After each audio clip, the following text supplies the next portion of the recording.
All right, folks, we are blessed, and I mean truly blessed, to have a very special individual has joined us today. 19 months ago, our featured speaker appeared on YouTube and caused an immediate sensation, setting a record for the most amount of views in the shortest time, 24 million. He called for the Second American Revolution, and the phrase soon became the battle cry of the present grassroots movement shaking up the political establishment. He called for Americans to send tea bags to Congress to protest out-of-control spending, and Washington was soon up to their knees in Lipton tea. He called for a massive march on the nation's capital, and 1.7 Americans protested under the window of the president. Time magazine called Thomas Paine has become an icon of the present citizen opposition to big government. Thomas Paine was the author of the famous pamphlet Common Sense that convinced colonists to revolt. He was the first to call for the end of slavery. He was the first to speak out for women's rights. He was the most outspoken of our founding fathers.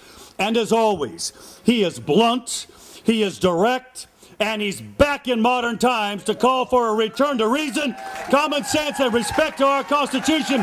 Ladies and gentlemen, the man who first called our country the United States of American Citizen, Thomas Paine.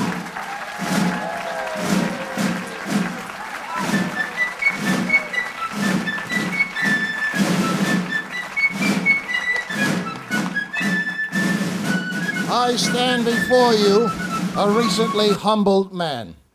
As I was making my way to this tent, I came around the side and a young lady ran out of the personal service area, which I believe you call porta potties. And she said, "I know you. I've seen you on television. You're my favorite old colonial guy." She took out a magic marker. She said, "Would you please sign my chest, Mr. Franklin?" I didn't dare tell her the truth. I want to thank and commend William Ames Curtright. He is a man of his word. Several weeks ago, he called and invited us to be at this auspicious meeting. And he said, "I'm going to make you an offer you can't refuse." I thought he was going to ask me to be his campaign manager on his next run for office, reputed to be the Sultan of Brunei. He didn't. He said, "You come and you will see the best-looking, right-thinking Americans on that hilltop," and how truthful he was.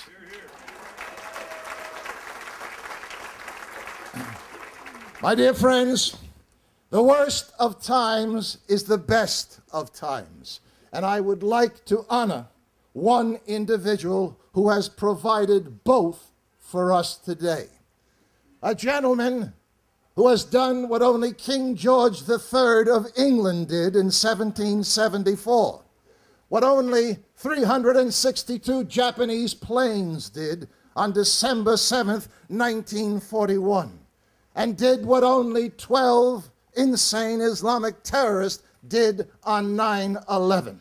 He became the greatest alarm clock that America desperately needed to wake up to and to pound into our brains the elusive but obvious truth that all that we have and all that we value as an American can be and is being lost.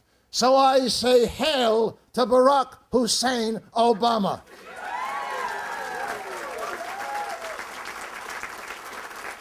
He has completely and single-handedly exposed liberals, progressives, and Marxists for what they are. Monumental losers clinging to a failed ideology. Social engineers who seek to overwhelm the system with massive government spending and entitlement demands, creating a permanent majority that desperately needs government to survive. and is willing to sell their vote to do it. They read our founding document as the Declaration of Dependence. They giggle with self-satisfaction like Oprah on a new diet. When they look at the fact that every man, woman, and child in America today pays more for being governed than for food, clothing, shelter, and luxuries combined. But thank God in heaven for the brilliant Harvard graduate with the photographic memory that only has failed him apparently once. He can't seem to find his authentic birth certificate. My dear friends, he has brought more conservatives out in the open, on the streets, screaming and intelligently providing an opposition. He has done more for the conservative movement than George Washington, Teddy Roosevelt, or Ronald Reagan combined. And we thank him for that. Name one other time in your life that you saw so many of your neighbors and friends out in the street marching for a return to our conservative roots. We thank you, Barack Hussein Obama. And although you don't agree we are still a Christian nation, I would like to offer a very short prayer, a Christian prayer. Psalms 109:8 for you, sir. May your days be short and may another take your office.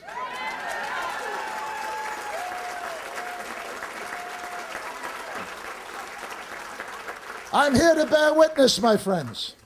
I'm here to bear personal witness. Having been to every state in the Union, having spoken to close to 1 million of your fellow Americans all over the country, in the middle of a wheat field in Kansas, with 1,000 farmers on their tractors and combines shouting, "We're mad as hell and we want our country back." 500,000 in ballparks along the Ohio River, in the muck and mire and chaos of 42nd Street and Broadway, alongside the mighty Mendenhall Glacier in Juneau in 2 feet of snow. And I know this, my friends, above all else, the long sleep is over. The giant has awakened. That giant has never been defeated. That giant is on this hilltop, and that giant is you, and your name is We the People, silent no more.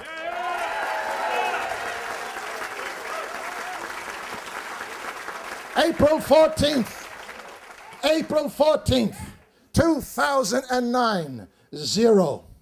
1 day later, April 15th, 700,000 Americans marching in 21 different states to awaken their fellow Americans that our country and our government had been captured by the most radical leftist government in our history.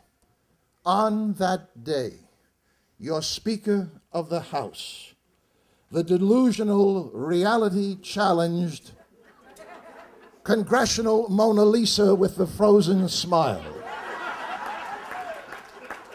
and apparently several other augmented conditions, declared these words verbatim: "They are all phony astroturfers. I'm amused at these scattered protests. They won't last long." Madam Speaker, no offense, but you don't know your astroturf from your elbow.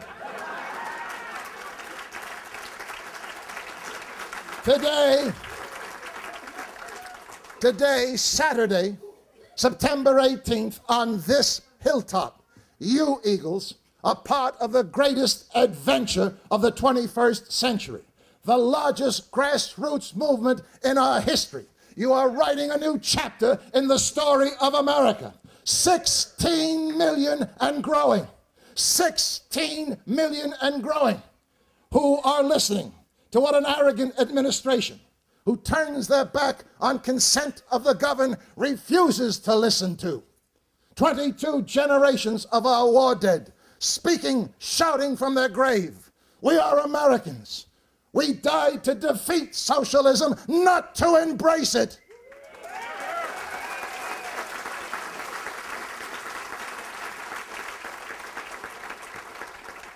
$16 million and growing. Look again, Madam Speaker. That is not a protest. That, my dear, is a full-scale rebellion. How does that amuse you? 16 million. 16 million and growing. Preparing to put a dagger into the heart of that putrid roadkill called political correctness. That has erased our common bond, one out of many, and has left us a divided nation with just the many. Multiculturalism and diversity is what we look like. It is not who we are, and who we are is Americans.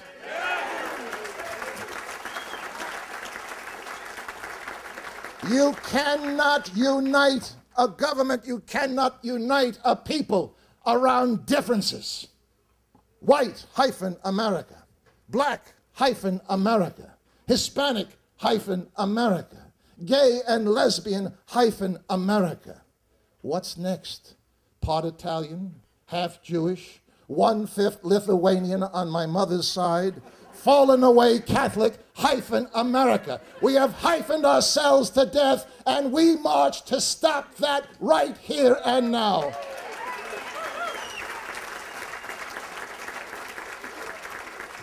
$16 million and growing.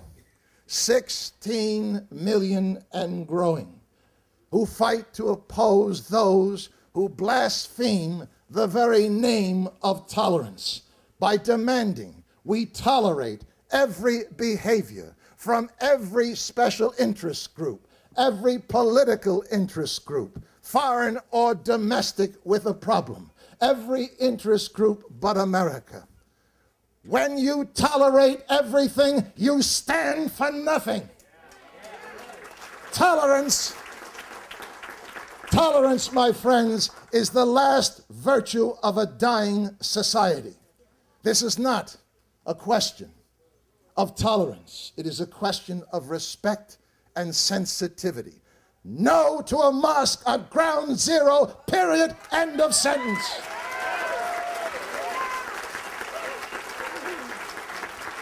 $16 million and growing.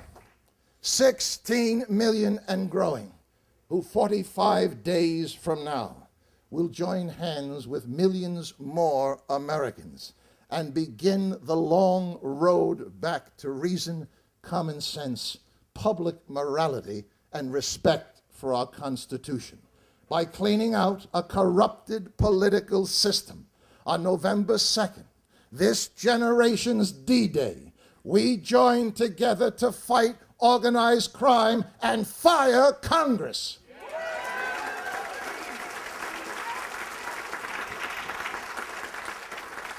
This may rankle the feathers of some, but that has been my modus operandi since I came out of the birth canal. It's time to stop being good Democrats. It's time to stop being good Republicans. It's time now to start being Americans, concentrating on character and principle.